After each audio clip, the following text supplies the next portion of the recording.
And so the Bible actually is not anti-trans at all, really, at all. But to have stories that are positive, of heroes who are transgressing gender, who are not gender typical, this was very powerful to people. And one man after a show, a trans man, in tears, he could barely speak. And I was like trying to hold it together myself. He just thanked me for bringing his ancestors back to him because he didn't know how to find them.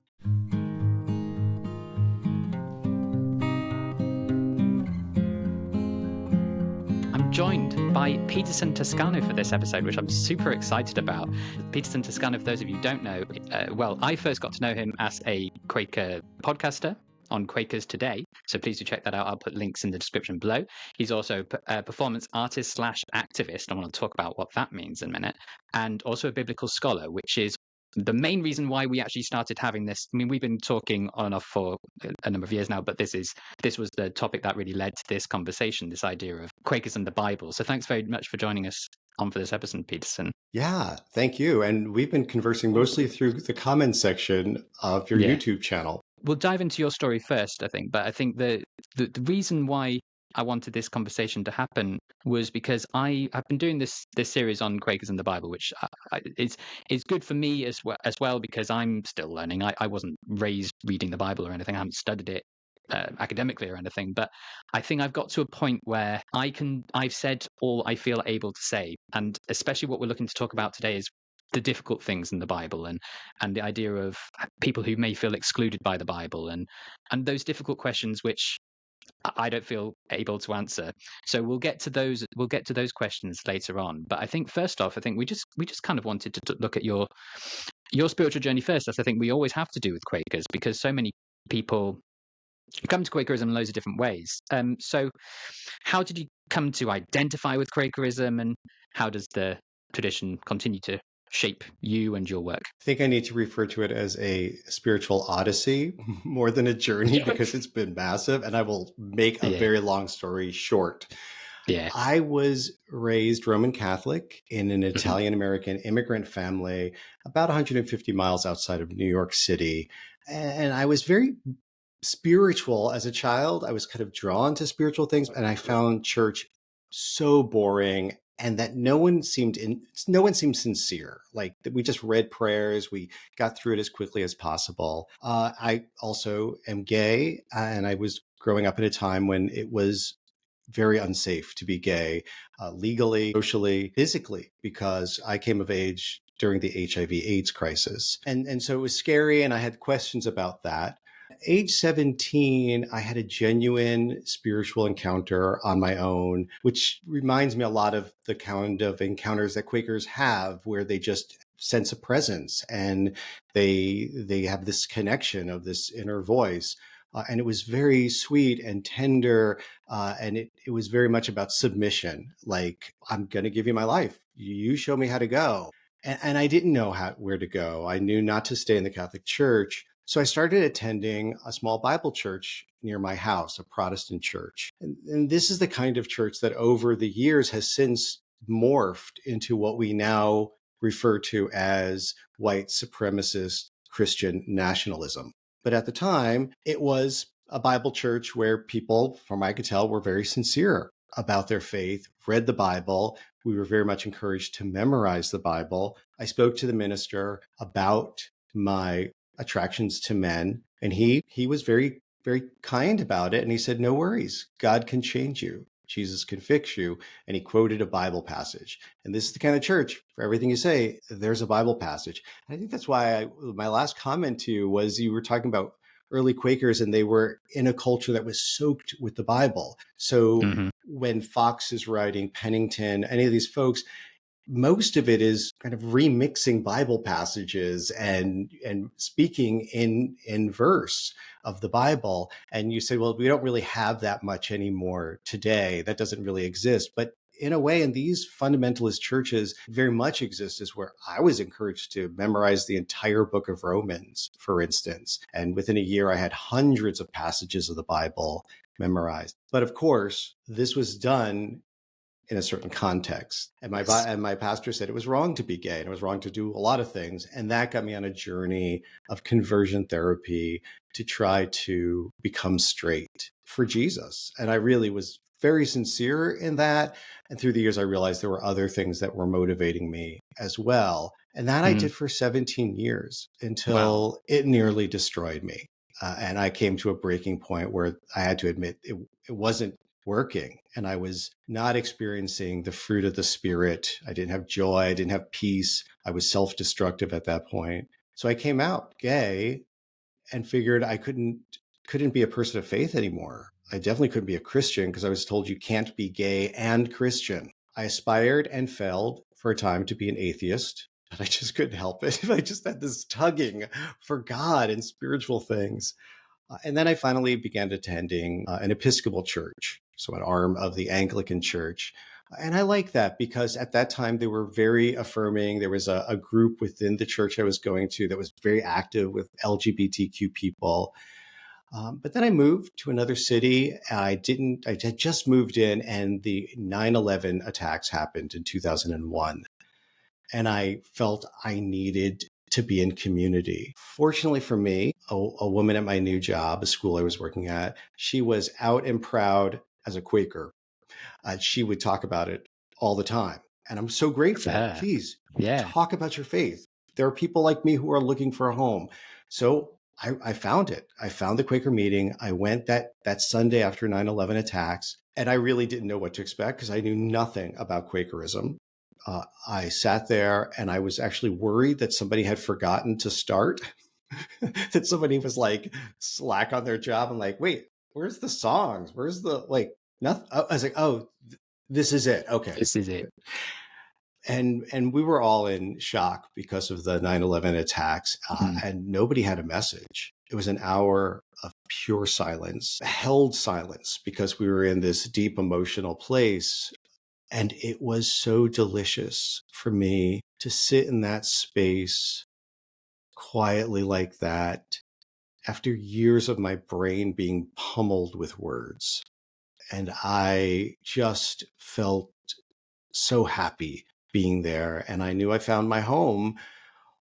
And for the first year, I was very tentative about being involved with a faith community after being wounded by faith communities for so many years. So I put them all to the test in many ways.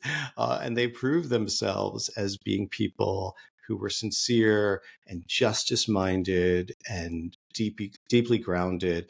And I've been a Quaker ever since. It's a fascinating story. And I think we could probably spend the whole episode probably talking about that. I was wondering then, you've been pummeled by words. That phrase that you said really struck me.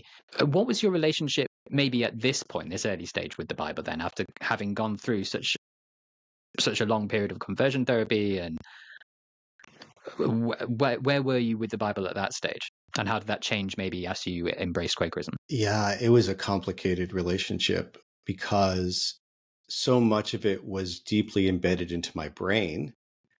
And it was taught to me in a way that it was a weapon against me, against many parts of me and my personality. The Christian tradition of interpretation of the Bible, particularly in the Protestant tradition, means that there's one interpretation that has been approved by the church, and there's no room for questioning. The Jewish approach is very different, where you have all these different teachers and rabbis saying, well, it could be this, it could be that, so-and-so says this.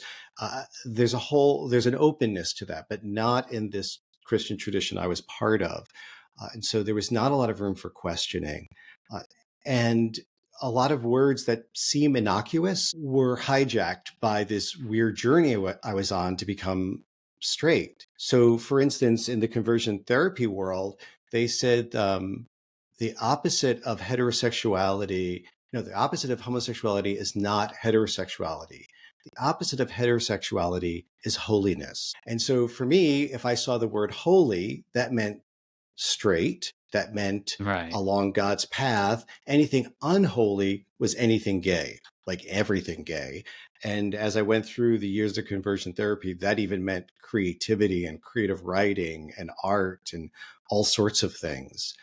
I would read a psalm that just says, God blesses the righteous, but, does something bad to the unrighteous, and righteous were heterosexuals who were in committed relationships, and the unrighteous were those wild gays who were out there doing God knows what. I didn't know what, because I was so afraid of that world. They put so much fear in me. So I couldn't go near the Bible for the first few years, which was hard because it was in me. It wasn't just like, oh, I just didn't go near a book. Like, there was a part of my brain, I was like, I just can't access that right now, because it was just a bunch of knives coming at me, designed to rip me to shreds and to shape me into this pattern of what they told me a righteous person was. So I had nothing to do with it at first. And then I realized I needed to make a choice. I either could just never read the Bible again, not have anything to do with Christianity,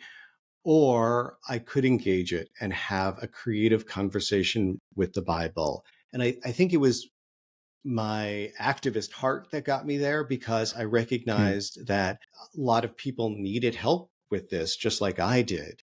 And while there were people who were countering the attacks, I knew that was not sufficient. We needed more than that. And I needed to just kind of go in there, not to prove that I was okay being gay, because that was a negative response, a reactive response, but instead to look at it with new eyes. And those new eyes were Quaker eyes, because I began to see the world more and more as a Quaker, which for me was very much looking at the underdog and looking at the marginalized, which the Bible is chock full of those folks. Absolutely. And that's precisely what we're going to talk about. I mean, I'm just impressed that you went back to it at all. You know, this is something that's been used to really hurt you. And yet you still felt drawn back, and to kind of turn it on its head in quite a Christian way, I suppose, to use the weapon of the enemy, I suppose, in a way of promoting peace, equality, truth in this Quaker way. I didn't quite know what I was doing exactly at the time. I mean, part of it, I was just floundering, trying to find my way in the world. I had to recreate everything, my friend circles. I had to question every political belief that I had. And I also had to fight off the temptation to just accept wholesale what others were giving me. Like, it was almost like fully package what it meant to be a white American cisgender gay man. This is the music you like. These are your politics. And, and similarly in the Quaker world, they had their own way of looking at things. Like, there were so many peace marches having right after the 9/11 attack. And I don't like crowds. And not that I think it's a waste of time to do a peace march, but it didn't feel right for me. And I was like, I don't want to feel guilty about that. I need to figure out who I am, instead of just receiving yet another cookie cutter version of who I'm supposed to be according to this community or that community. You're not alone in this, and I think the experiences obviously there are particulars, but I think the idea of someone being hurt by organized religion, by being or feeling marginalized by traditional forms of Christianity, I think there's a large group of people who are sort of ousted from that and then don't know what to do. And I think Quakers do provide a space, and maybe we can talk about that, to reimagine, as you say, to put things back together and reinvent yourself. Did you feel that that you were allowed to be fully you in Quakerism, or was it the fact that you felt that Quakerism changed you for the better? I was in a really lovely meeting in Hartford, Connecticut, and really kind people. And after about a year, I wrote a letter saying I'd like to join the meeting. And in the letter, I went out of my way to say, but I am gay and I'm happy with being gay. And if this is a problem, you need to tell me up front. Because like a lot of Quaker meetings, they didn't have any visible sign that it was okay to be gay. It didn't come up. I didn't know their history. And so they put together a little clearness committee that came to my apartment in a little attic there in Hartford. And they were very kind. And they finally said, now about this one line, what is this all about, this gay thing? And I said, well, I've just had issues with faith traditions in the past. And then they assured me it was fine. In fact, that meeting had passed a minute to endorse marriage between two men or two women back in the 80s. Even though there was no one getting married at the time, they just felt it was the right thing to do. I was like, yeah, that's pretty cool. oh, that's interesting. Beats And Britain Yeti meeting by a good couple of decades. yeah. And I'm someone who often feels like an outlier. Like it started in my family I come from this working class family, and my parents just worked a lot. And I was just so into like art and literature, and my sisters were like into sports and pop music. And I grew up in this rural community, and I was always been like a weirdo. And in a way, being in the Christian conservative church, they kind of shaved off all the weird bits so that I wasn't creative and artistic. And when I was at the Hartford meeting, I realized I wanted to start telling some of my story, and I needed to do it through performance. And I started writing this wacky play called Doing Time in the Homo No Mo Halfway House. And at first, it was just a scrap of ideas, and I began to just ask people in the meeting to listen to me just do some of it in my living room just to get feedback.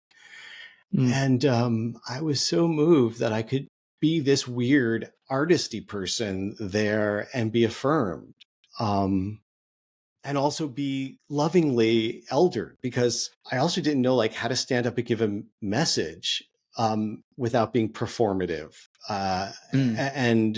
And I had a very kind older friend. After I gave a message that was like sensational, it was like, wow. And he said, that message, it was very beautiful, but do you feel that it came from the spirit? Do you feel led, or did it come from your imagination? Not that anything's wrong with your imagination, but this is a special space. He was so kind about it, and thank God for good eldering like that, because that just made me see like, okay, this isn't a space for performance. This is a space for something quite different, and I need to figure out how to move in that space. So I really felt that, even though I felt like a refugee and that it wasn't my spiritual home that I had been used to for all the years, and I missed the singing, and I didn't like it when Quakers sang because they were always out of practice and out of key as a result. But I felt like I found a home, and I could be my weird self in that home. In meetings, obviously, what we're aiming to do, and I suppose maybe this is what you were alluding to there. No, it's not a performance. It's not. You're not on show in Quaker meetings. It's all about this encounter with the divine, with God, with spirit, however you want to phrase that. And I suppose what I found tricky, and hence this conversation, is that for me there are parts of the Bible which I find very difficult to reconcile with the inward teacher that I feel and I experience. My question is, how do we do that? How do we reconcile these difficult passages, like the ones that talk about war, violence, the ones that are used to repress women, with this still quiet voice that we hear in meeting? That's a big question. I'm glad it disturbs you, some of these passages, because as Quakers, it should. Often when I'm asked to give a Bible presentation, people will say, is this family friendly? Meaning, can children come to this? To which I reply, well, is the Bible family friendly? I mean, it needs a trigger warning often on it because of that. And so how do we reconcile it? I don't reconcile it. It's unreconcilable. There are horrible things in the Bible, just like there are in the world today.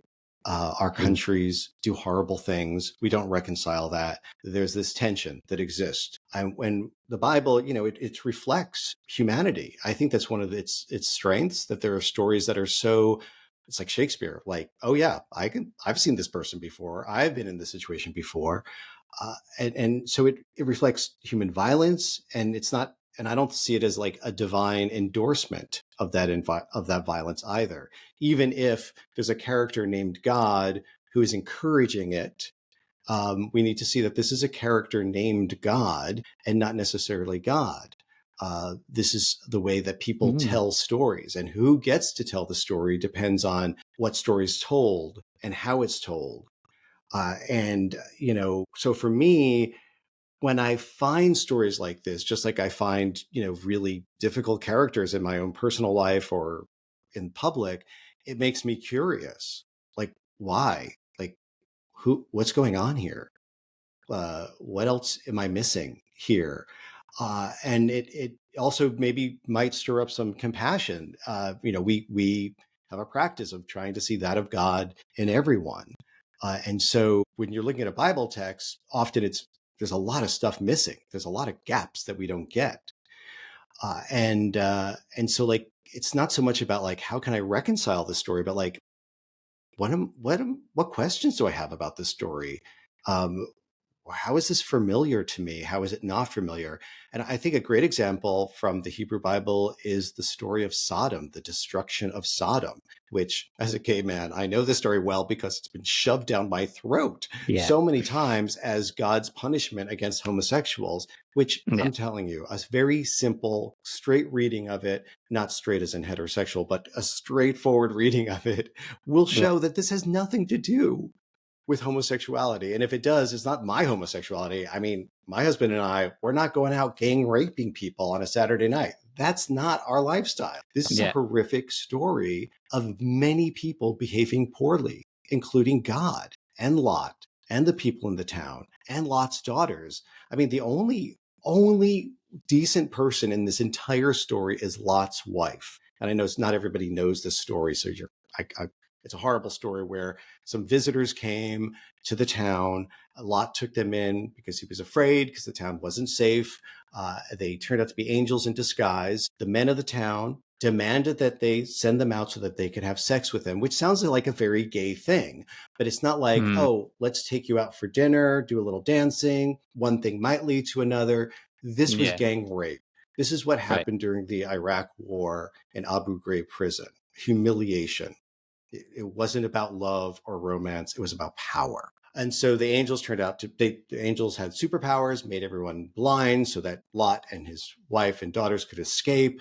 And then there's this moment where they're told, don't look back, just keep going, which from, a spiritual lesson be like, don't turn back to your own old ways or the sinful past. But Lot's wife stops dead in her tracks and she looks back. Why? Was she worried about her pots and pans that she had saved and, the food that was in the cupboard? I don't know why, but she had friends there, other women who had nothing to do with this foolishness and their children. And she looked and saw this firepower coming from on high.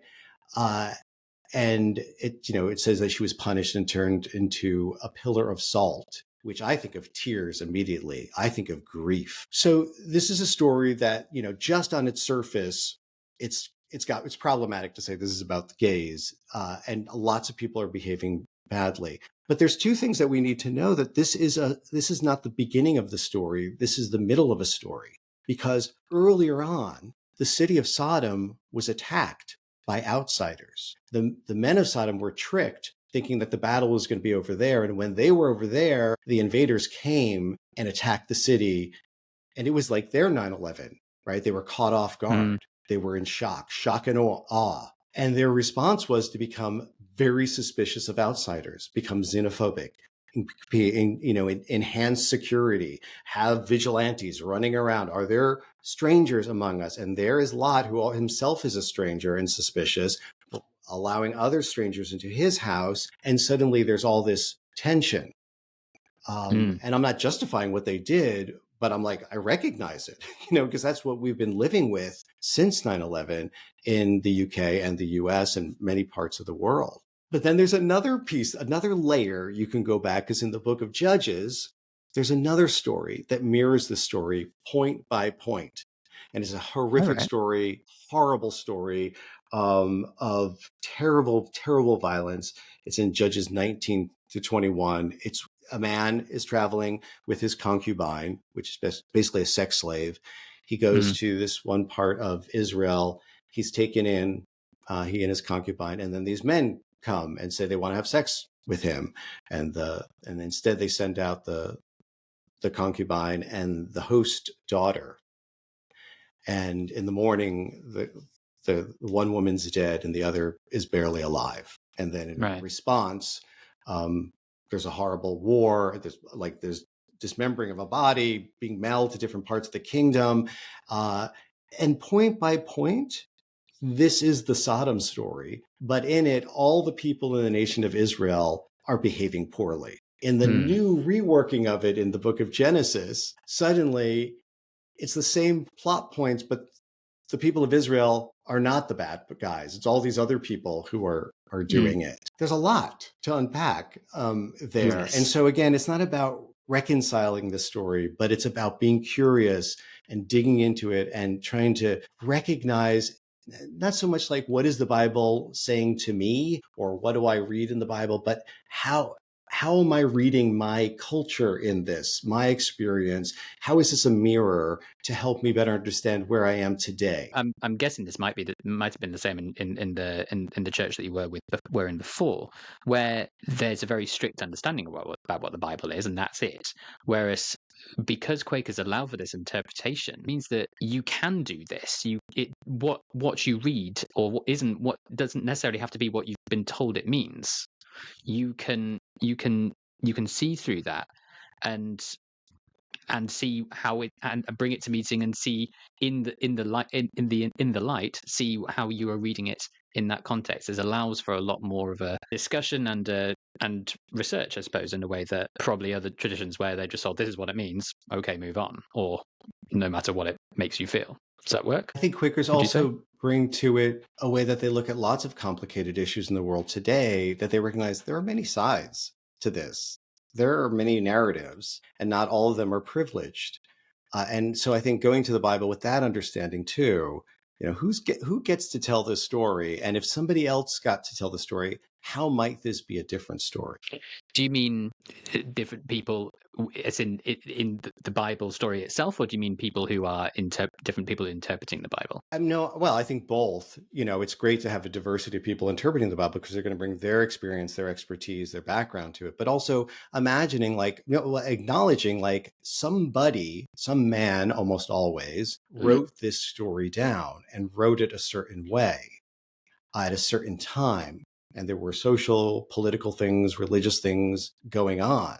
But if somebody else wrote it, that person's wife, for instance, or a victim of the daughter of a victim of this, what would be revealed in the story that is being hidden, even if it's not intentionally hidden, but because, as Quakers, we often have those conversations with tricky situations today. We're like, well, but wait, what do the people in the neighborhood have to say about this? And it could be annoying, actually, because it's like, could we ever get to the end of the thing? No, because we're forever wanting to give everyone a chance to have a voice. If we see it as archetypes, or the people in the Bible as archetypes and characters rather than real people, that can obviously be helpful.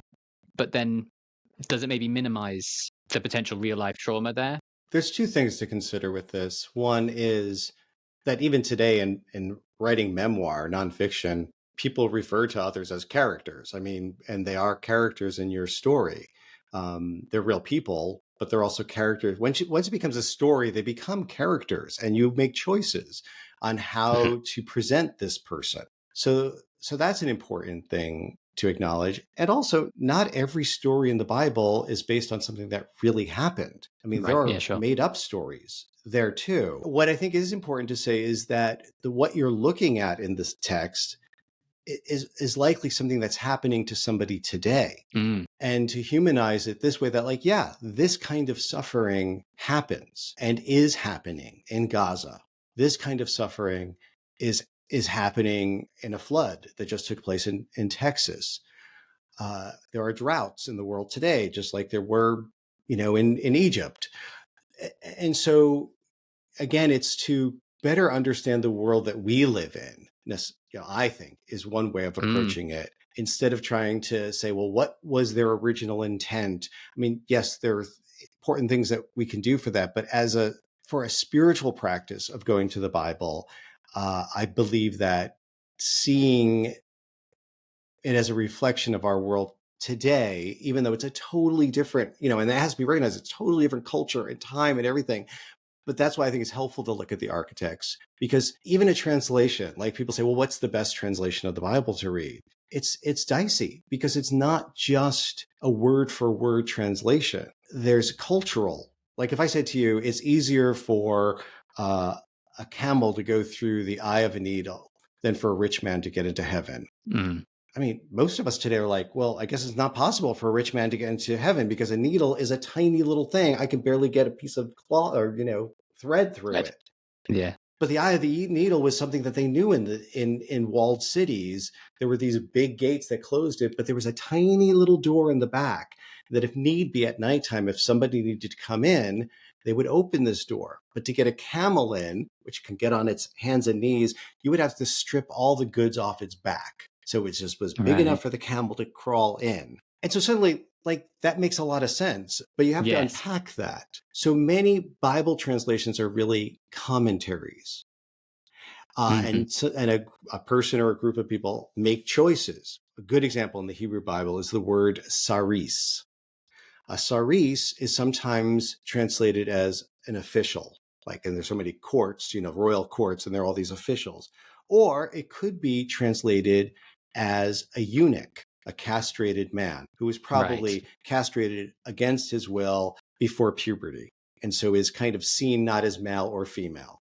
Or it could be an official who is also a eunuch. Who is a eunuch? Yeah. So every time you see the word official in the Hebrew Bible, you can say, well, this potentially was a eunuch, including Potiphar in the story of Joseph. This was the man who purchased Joseph as a slave. And it said he was an official in Pharaoh's court who was married. He had a wife, but that doesn't mean he wasn't a eunuch. The eunuchs that were high enough would have wives. And so if you have someone who's a eunuch who could maybe sexually please his wife, but they could not have any children, Potiphar's wife, who's forever condemned for trying to seduce the young Joseph, and again, who gets to tell the story, maybe she wants a child. Maybe her husband wants her to have a child. Maybe there are other pressures going on here that she wants to have sex with Joseph, who maybe she just sees as a servant who, this is a way you can serve me. There's so many ways of looking at it as soon as you consider, well, Potiphar may have been a eunuch. Interesting. This is why I needed someone else to help me with this. This is really good. Thank you so much for this. I think what I'm needing help with is because I think we often see, I think it's a lot easier for us, at least it was for me. I don't want to speak for everyone, but I think it was easier for me to connect with the New Testament because I could link that with Quaker testimony really well, and such as peace, equality, simplicity, truth, all those things. I wasn't necessarily Christian growing up, but I live in the UK, which is still culturally Christian. I related to a lot of the stories from the New Testament in a way that maybe the Hebrew Bible less so. And so as I've been coming to understand the Bible, I realized in order to understand my Quakerism, my Quaker faith, I am using the New Testament more.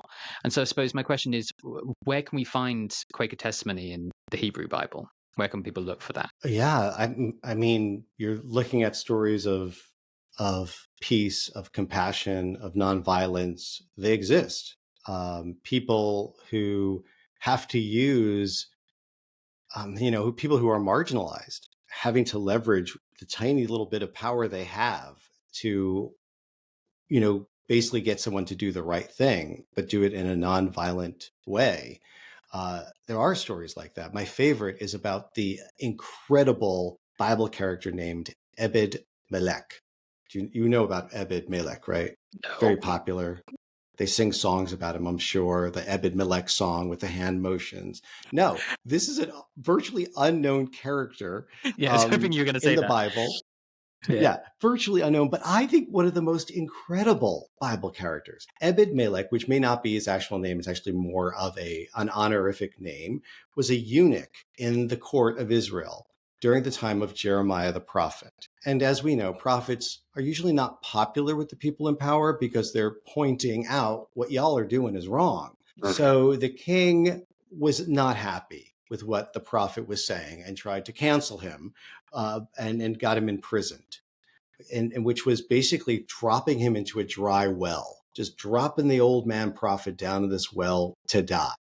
Now, Jeremiah had friends who cared about him, but they couldn't do much. But there was someone inside the court, Ebed Melech, who was a double outsider, because almost always eunuchs were foreigners who were captured in war or sold after they were captured in war. He was a sexual gender minority. because he probably was castrated against his will as a child, so never developed secondary sex characteristics, retained a high voice, maybe didn't have facial hair, much body hair. He looked and sounded different from the men and women around him. And he cared about Jeremiah, and he wanted to rescue him. And he did it in such a thoughtful and efficient way that was nonviolent. He got together a couple of people to help him. He brought the supplies he needed, which included a rope and some old rags and some clothes. And they put this rope down for Jeremiah. And he shouted down or whispered down to Jeremiah, "Now these old rags I give you, put them under your arms so that when we pull you up, the rope won't cut into your skin." I mean, he thought it to that detail. And they pulled him up, cleaned him up, put him in disguise, got him out of there, a rescue operation. There was no fighting. Nobody got hurt. And, he was wrongfully detained. And in the next chapter, this is in the book of Jeremiah 38 and 39. In chapter 39, Jeremiah goes to thank Ebed-Melech, and he blesses him. And he doesn't give the traditional blessing, but he says, he blesses him for saving his life.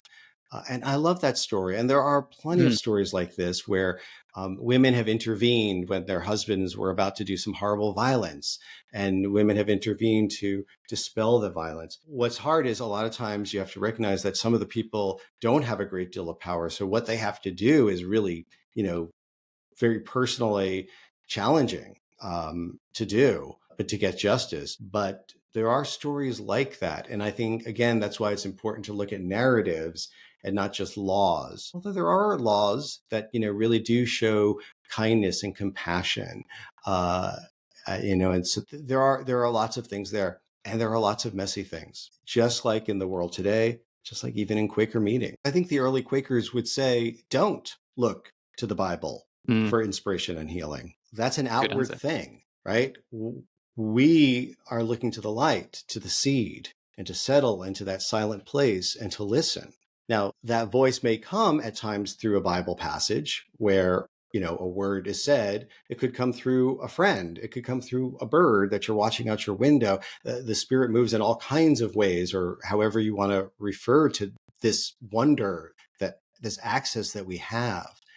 But I think that's one of the big problems when people go to the Bible looking for healing, looking for inspiration. You're not looking in the right direction.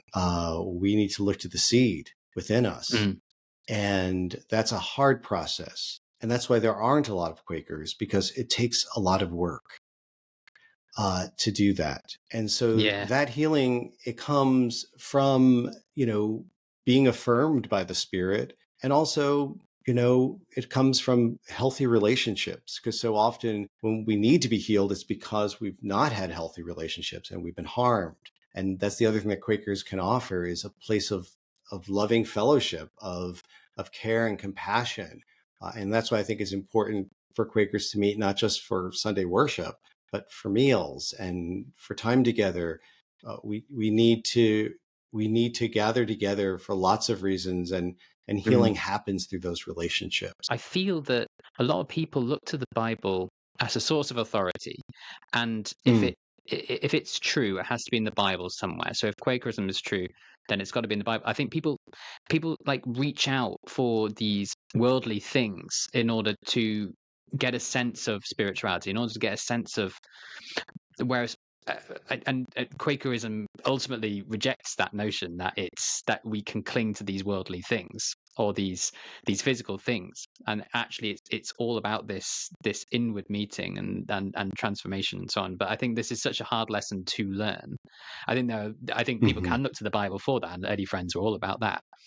But I think the difficulty, I think, for many people, especially if they've come from other Christian denominations, is that it is to let go of the Bible in a way, not necessarily because it's worthless, but because that's no longer the focus. The focus is this inward teacher that we see, that we listen to in meetings.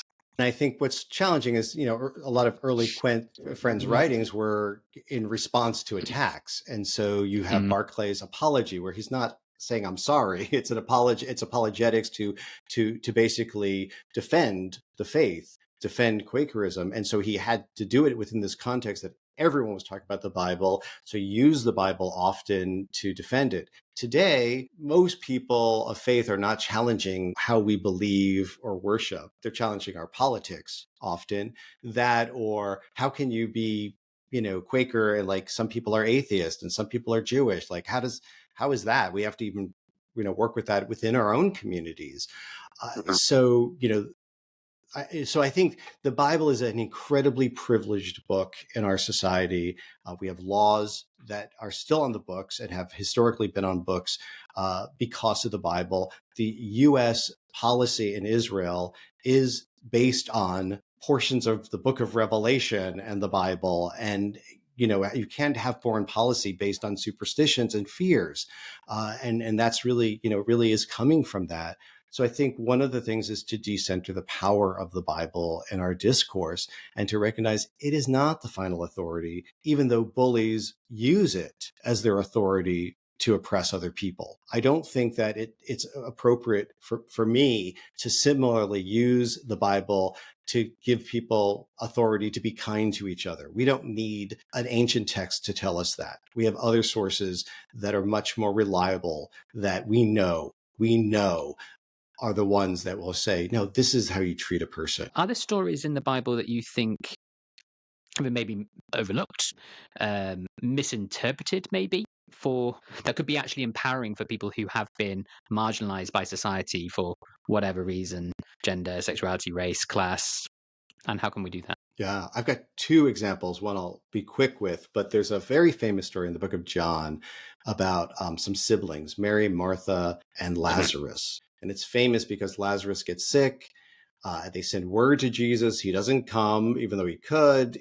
Lazarus dies, has been dead for 4 days, and Jesus raises him from the dead. And my next episode of Quakers Today will have Father James Martin, a Jesuit, talking about this particular story. It's a very meaningful story to me. And in it, you have Mary and Martha, these two sisters who are often, kind of shown in different lights. There's other stories where they show up. There's one famous one where Mary is sitting at the feet of Jesus and Martha's preparing all the food because, these guys, they got to eat, right? And Martha complains to Jesus and says, hey, how come my sister's not helping me? Why is she not in the kitchen?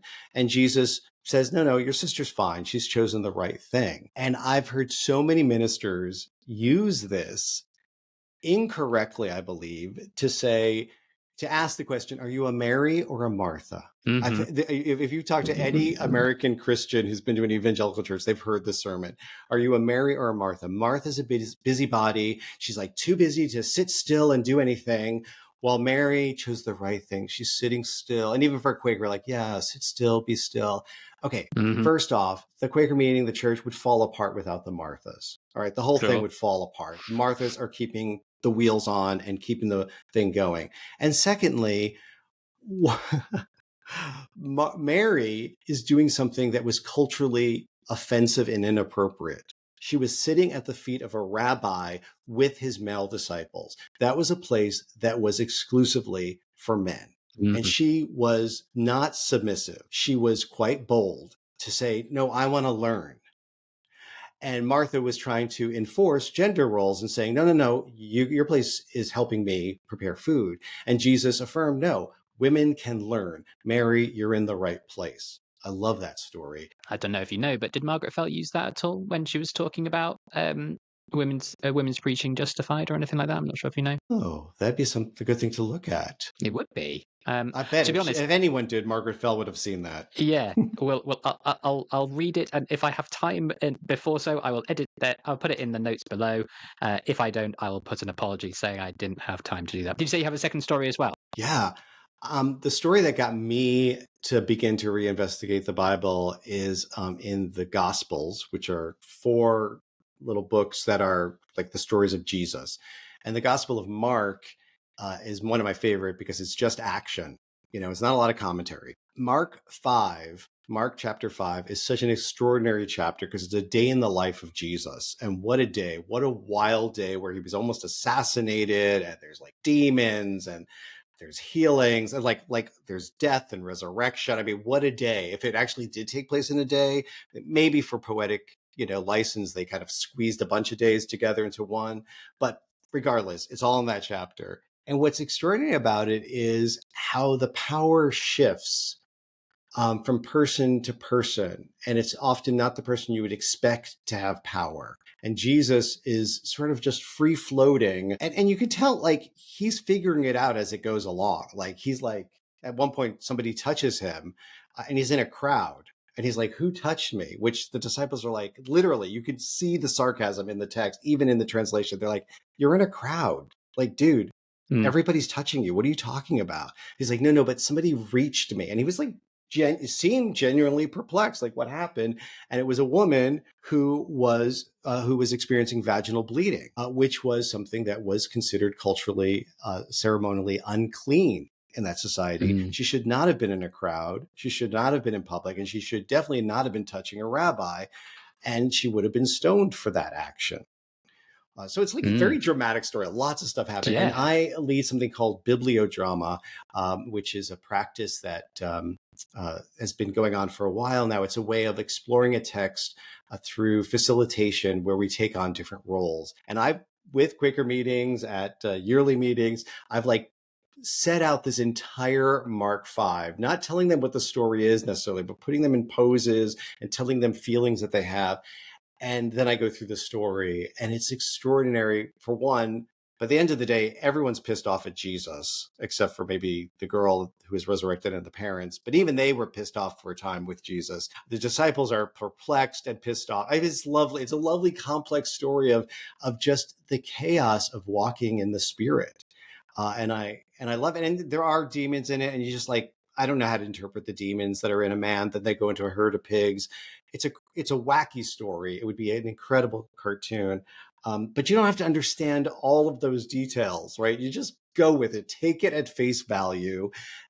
And I think it's an extraordinary story. And I'd love to sit down with you and a group of your friends some point to put it together as a bibliodrama to explore it together. Well, I was wondering about this bibliodrama, and it's very James Naylor of you, and and that Quakers obviously have a long tradition in doing that. And talking about bibliodrama, one thing that you have done yourself is you've performed and you've filmed a play called Transfigurations, Transgressing Gender in the Bible. Lots of trans in there. Let's do that again. Transfigurations, Transgressing Gender in the Bible. Could you maybe introduce us to what that is, what that was, and maybe some of the characters that you explored there? Yeah. Again, I think this has to do with being a Quaker that helped me write this, in that I am gay, I'm cisgender, meaning I'm not trans. And it was at friends gathering of LGBTQ plus people that I first began to meet trans people back in 2005. And I didn't realize it, but there was tension, and there still is tension towards trans people by cisgender people, including cisgender gays and lesbians. And I began to witness this firsthand, and it appalled me, because I'm like, wait, we're all being attacked by the same people. We don't have time or space to be attacking each other, even if our experiences are somewhat different, but there's a lot of similarity. So I wrote Transfigurations as a play, first and foremost, without any commentary, as a way of making a statement and pushing my own people, right? Because they say, you're preaching to the choir. I'm like, okay, if I'm going to preach to the choir, I'm going to try to teach them a new song or get them to sing on key, something. So that's what this was about. But it turned out to be so much more than that. So I looked at who in the Bible was transgressing and transcending gender. In a way, I was looking to see, are there trans, non-binary people in the Bible? Those identities didn't exist in the same way they do today, but there were very clear rules about gender. And not just gender roles, but all kinds of things about gender. So it's easy to see if someone's breaking those rules. And that got me exploring, eunuchs and all sorts of gender benders in the Bible who, because they were gender benders, they can do amazing things. There's an incredible story of Joseph, who comes up with a peaceful solution, in part possibly because of his gender differences. That's in Transfigurations, which is available for free on YouTube. It turns out lots of trans people who were harmed by the church were really moved by this. Although the Bible really, there's hardly any verses that people use to attack trans people. It's the gay ones that they go for. And so the Bible actually is not anti-trans at all, really, at all. But to have stories that are positive, of heroes who are transgressing gender, who are not gender typical, this was very powerful to people. And one man after a show, a trans man, in tears, he could barely speak. And I was like trying to hold it together myself. He just thanked me for bringing his ancestors back to him, because he didn't know how to find them. And he saw these characters as ancestors. But then I also found that clergy and scholars were finding this very interesting, because I was showing things that hadn't been discussed in the mainstream at all, some interpretations. And part of it wasn't just my head that revealed it to me. It was listening to stories of trans people and then going to the Bible and just seeing, are there echoes, like even words and phrases that I'm seeing? I interviewed over 100 trans people and non-binary people just to find out about their experiences. But also because I embody the characters and I use bibliodrama as a personal practice to explore the text, I'll use my tools as a Bible scholar, where I have been trained to do, but I also will become these characters and sit with them and see what is revealed that I can't see with my head. And then there were things that I saw that were so supported in the text that actually make some of the passages make much more sense. There's a story in Acts about a eunuch, the first baptism, in fact, of the early church, is a foreigner who is surgically altered and gender different, the Ethiopian eunuch. And it's very powerful, particularly when I sat as the eunuch, as an actor. I'm trained to just kind of become a character in my mind. And suddenly I saw it with a whole new perspective. So it's had a lot of life there. And I was able to get funding to make a film out of it. And I have it for free, because there are people who would never have the opportunity to come to one of my shows, or they're so conservative they wouldn't dare show up, but they're looking for answers because of their child, because of their sister, because of somebody in their life. They're looking, and stories have power. We listen to stories with a different part of our brain than we do a sermon. And they have the power to help us feel and to imagine and to empathize. And boy, we need a lot of that today. And all of this gender critical foolishness, and I call it that, it is not gender critical at all. It's not being critical in the way of like thinking critically. It is cruel, it is mean, and it is not grounded at all. We need empathy. We need to hear stories to really understand how to be better neighbors and how to be a better society. And these stories, they have the power to do that, I believe. Would you say that Quakers today is a truly welcoming place for trans people today? And if there's still work to do, what do you think that work might be? Do you have an insight on that at all? I know in the US, the history of trans people in the US is very different than it is in the UK. And although we do have attacks on trans people here, they're typically almost exclusively coming from the right, from conservatives. And what's been so strange watching, progressive, liberal, feminist folks attacking trans people in the UK, it's just been bizarro for me to see that. And Quakers, just like, with everything, if you don't know that you're maybe not as welcoming as you'd like to be. In my own little Quaker meeting in rural Pennsylvania, we're super welcoming, but we had no welcoming statements. How would anyone know in an area where virtually every church would condemn gays, lesbians, trans folks? How would they know they're welcome unless we're explicit about that? So this year we went through a deep process to come up with very specific, welcoming, affirming statements that we've put on our website. We're making public through press releases. We're posting them up on the walls so that there's no doubt. And like one of the things that came up is like, but wait, why can't we just say, well, we welcome all? And I was like, well, for two reasons. One, it's not honest. We don't welcome all. If you're going to be loud and obnoxious, you're not welcome. I'm sorry. You're just not. You got to follow the basic rules. Be still. And number two, some people have been excluded specifically by religious organizations. And so as a justice issue, we have to go out of our way to let them know they're welcome. And it's not saying that other people who are also not welcomed by society are not welcome. You can have a welcome statement that says that, but it's not privileging queer people. It's acknowledging the church, Christian churches, and even Quakers of old have been the oppressors. And Yes. we have a responsibility to undo that damage for those specific people and for others. But welcoming all is an insult and it's dishonest.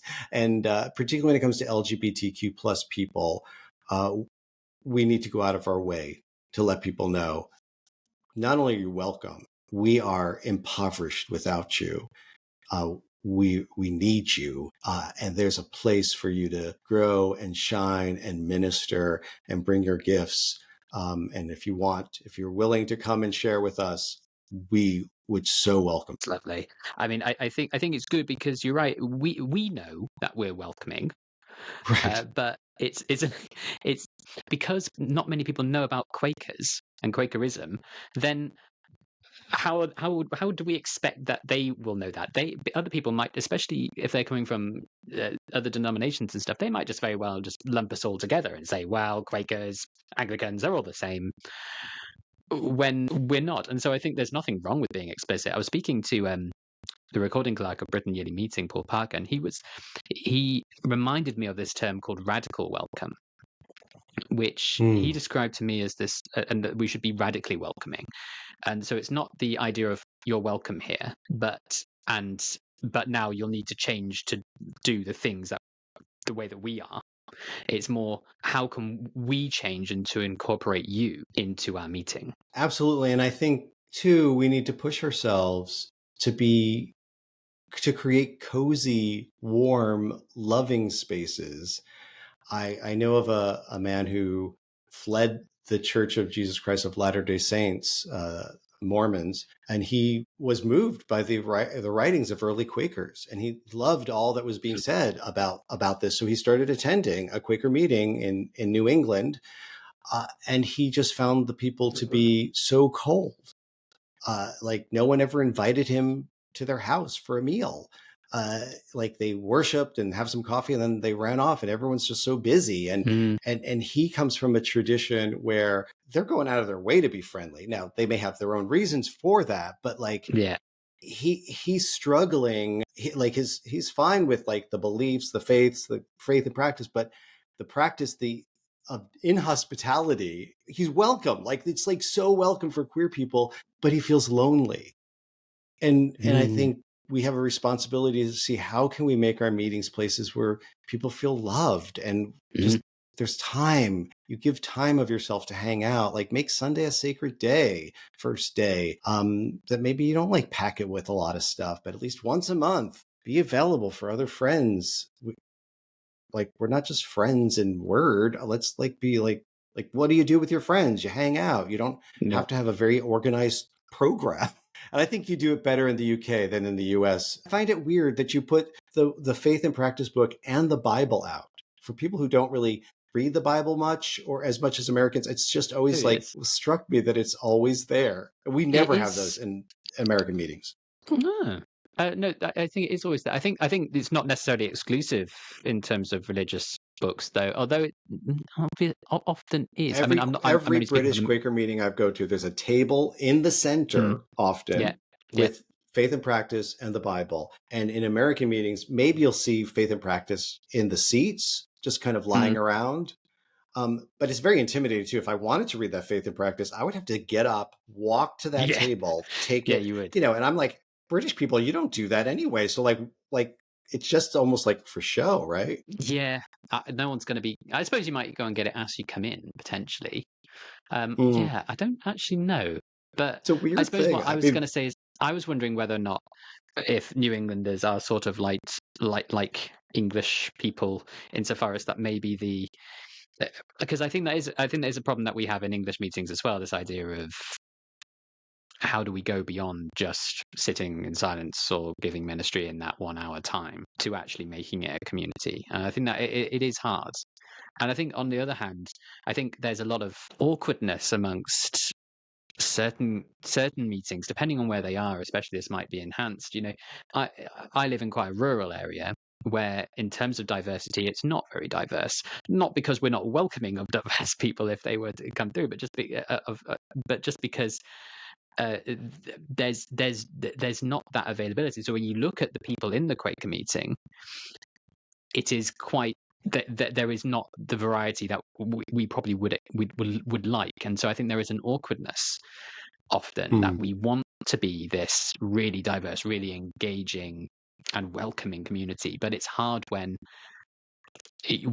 someone from the outside looking in might just say, oh, that's a group of white people. So I'm not sure what can be done about that, really, apart from... Well, I think part of it is consider the other diversity in your area. I mean, probably the largest minority population would be LGBTQ plus people, or people with disabilities, disabled people. I think you say in the UK, we say people with disabilities. There's other types of diversity in your area that you can then lean into. That's what we're like. I also live in a predominantly white rural area, and especially where my meeting house is. My town is more diverse, but my meeting's 35 minutes away.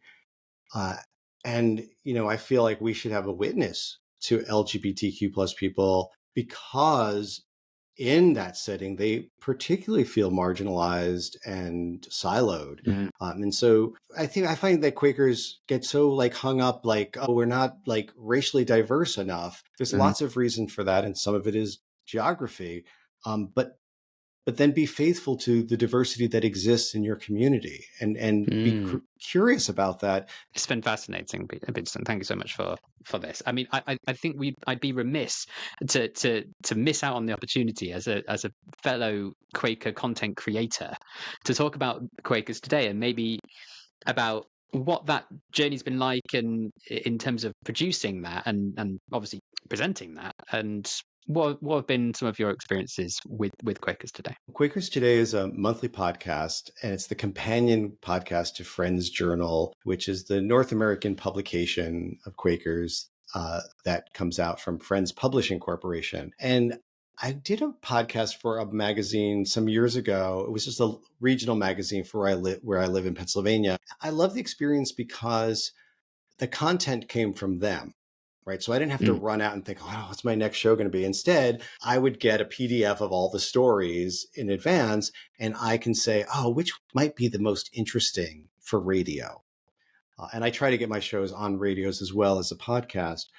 And then I can say, oh, I'd love to talk to the writer or a person in the story. And I think that for content creators, that's really helpful, because we can run out of ideas or we can get stuck in a rut. And this gave me a chance to amplify other stories. Also, Friends Publishing puts out the Quaker Speak videos. So we'll often have an audio or an excerpt from that. And so part of the idea is I wanted to create the experience of messages in meetings, which are usually short and in some ways incomplete. They're like the beginning of a journey for some people. It's not like you hear the message and it's like, okay, I'm done. It's like, oh, I need to find out more about this. I should talk to that person, or I should read this. So the idea with Quakers Today is to have that experience where we share with you some of it, like the germ of it or part of it that maybe wasn't in the article, and then say, but you can read the full thing for free at friendsjournal.org. And it is to create this opportunity for that. The other thing I wanted to make sure too was that we had a space where anyone could contribute, because as content creators, just like performance artists, we have a lot of power, right? We get to decide what is done and how it's done. And I'm very particular. Like, I have all this music, and I've spent for a 15-minute segment, I could easily spend 25 hours from start to finish. Easy. And then I'm like, still, I could do more. But we have a monthly question where people can call in. We have a call-in listener line, and also social media, where we're actively encouraging people to record their voice if they want, or record their idea, and we'll share it. The one we currently are working on for our September show, when we come back for the new season, is what is a Quaker phrase that is common for you, but maybe seems kind of bizarre or strange to the outsiders? Oh, so many. Oh, so many. I know What do I there's so think? many. What would I say? Well, Let me like have a the think. rise of meeting, something just like that. The rise of meeting, we say here at the end of a Yeah. meeting. My favorite is I'll let the silence speak for me. And I love this phrase because it's both very profound sounding and passive aggressive at the I same mean, time, which is kind of on brand for Quakers sometimes because we yes. don't get violent, just passive aggressive. Not all of us. I mean, I often say I'll start when I feel so led, which is again kind of a bit passive aggressive. But I think it's obviously coming from this idea that we're not speaking; it's the inward light speaking through us, and so we'll speak when we've been led to speak. But in an outside perspective, that sounds strange. There's so many things, and I think this is why I love talking about Quakers who are really steeped into Quaker stuff as well, because these phrases just like start riffing off each other, and they can be really niche, and it's really great when someone gets. I mean, I was struck. I went to Britain Uni. I talk about this too often, Peterson. I talk about this all the time. But I went to Britain Uni meeting for the first time, and when they were deciding whether a minute reflected the sense of the meeting, that's another good one. Um, uh, the people who agreed that it was the sense of the meeting said the phrase "hope so," which baffled me. But that was So, like yes, I agree that this is the sense of the meeting, but the phrase was "hope so," and I wasn't prepared for that. That wasn't in my welcome pack for a yearly meeting, and so, but that was something I learned. What was maybe like your favorite episode? Because I'm just about to. I've saved it because you've talked about Quakers and neurodiversity, which is I haven't listened to that one yet. I think that was I want to say earlier this year, but it may have been last year. I've but I'm really looking forward to listening to that one because I want to. It's been something that has been niggling at me in terms of how Quakers are, as we say, like radically welcome for people who are neurodivergent. But I was just wondering if there's been an episode which you've been particularly that has really stuck out for you. well, most of the content comes from Friends Publishing, but once a season, Sweet Mish, who's my co-host, and we get to choose like whatever we want to do. And so our first one we did together was queer Quaker responses to climate change, because we're both queer and we're just intensely engaged in climate work. And so we got to talk to some very cool people about that. And that's definitely a favorite. I love doing the one about neurodiversity because I also was able to do research about asking the question, what is a podcast that is friendly for people who are neurodiverse? Of course, yeah. Like how can it be, because I have friends who would love to follow my work, but they're on the spectrum in one way or another, and they say I really can't listen to podcasts. And so like I was like, why is that? I mean, some people don't like podcasts, I get that, but Sure. they're like, no. And it's some of it is like the unpredictability, the changing up of the music. So we stylized that particular episode to be particularly friendly and using best practices to make it a low sensory experience. So like we took, like, I love the music. I love playing with music. And I think of music telling a story from the beginning to the end. But in this one, we just had the very simple music that we just reintroduced without any major changes to it or anything. And so the style itself changed. And I think that may be one of my favorite episodes because of that. Oh, I'm looking forward to it. Yeah, it's gonna be it's good. And I hadn't thought about it. Yeah, even like with Quaker and how that maybe could be more welcoming of neurodivergent viewers. That's something to consider. If people, you can just go to quakerstoday.org and you'll see the listings of our show. We're available, as they say, wherever you get your podcasts. And personal plug, I know we have some months ahead of us. In March of 2026, I'll be in Belfast as the international artist in residence at the Belfast Imagine Festival. And I'm really wanting to partner with friends there in the Belfast area, but also if I'm over that end, I'm very happy to go down into England or Wales or Scotland if there are meetings or groups that are interested in hosting a day of activities or weekend retreat. So I'm just putting that. I know Quaker process takes a long time, so I'm putting the word out. March 2026, friends, I'm coming to your neck of the woods. And if you want to connect with me, it's very easy. Just Google me, Peterson Gay Quaker, or just Peterson Quaker. I bet you would find me. Just that. Interesting. Yes. How can you search yourself not using your surname but using Quirky Queer Quaker? I would come up. I would be the one. I'm doing it. You do. You're the first one. You do. It's a niche. Now, if you want to actually, really get a niche, Quirky Queer Quakers concerned about climate change. You are the first 1, 2, 3, 4, 5, 6. It's all you. It's all you. It's all you. It's called branding. I love your show, Ollie. I'm so grateful you're doing it. I think someone asked me recently, do you, like there's like a couple of Quaker podcasts now, do you feel it's a competition I was like, no, because we do things so differently. Yeah, absolutely. We appeal to different audiences, or sometimes a lot of the same people. Quakers are hungry for stuff, and there are lots of seekers looking for direction. So thank you for being visible, for being faithful and consistent, because it is a lot of work. And I'm sure you have other things to do with your time too. I don't think you're just doing Quake It Up all the time. No, I'm not. But thank you. No, it's not. Yes, I've said it in another episode that I'm so glad, because when I started Quake It Up, there was Quake It Up and Quaker Speak, and that was really it in terms of YouTube. But now it's a different game, and then the podcasting has really taken off, and there's loads, and Quakers just will listen. They're not like going to be like a diehard Quake It Up fan and refuse everything else.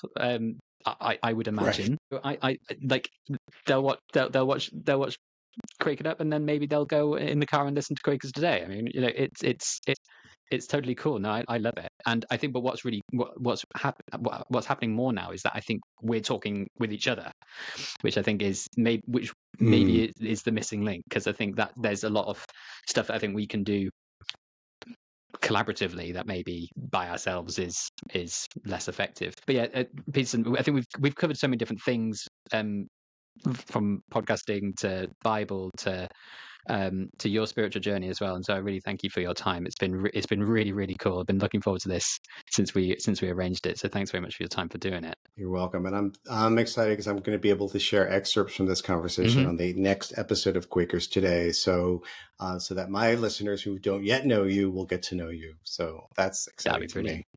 Is there anywhere else that people can go to find Peterson Toscano's stuff, or is there any other things that where people can find you that you haven't yet mentioned? Yeah, my website's just my name, petersontoscano.com. I actually produce about 8 different podcasts. My personal podcast is called Bubble and Squeak. It's weird and unexpected, and you never quite know what you're going to get with that one. I do The Seed. I'm the producer of The Seed podcast, which comes out of Pendle Hill with the host Dwight Dunstan, and a bunch of other podcasts. But everything you can find at my website, petersontoscano.com. Well, thank you very much. Let's leave it there. Listeners, thank you very much for listening and watching. We'll see you in the next video. See you later. Thank you very much for watching the video. If you liked it, please do click on the thumbs up and the subscribe button to get more videos about Quakerism in the UK today. It really does help, and thanks once again.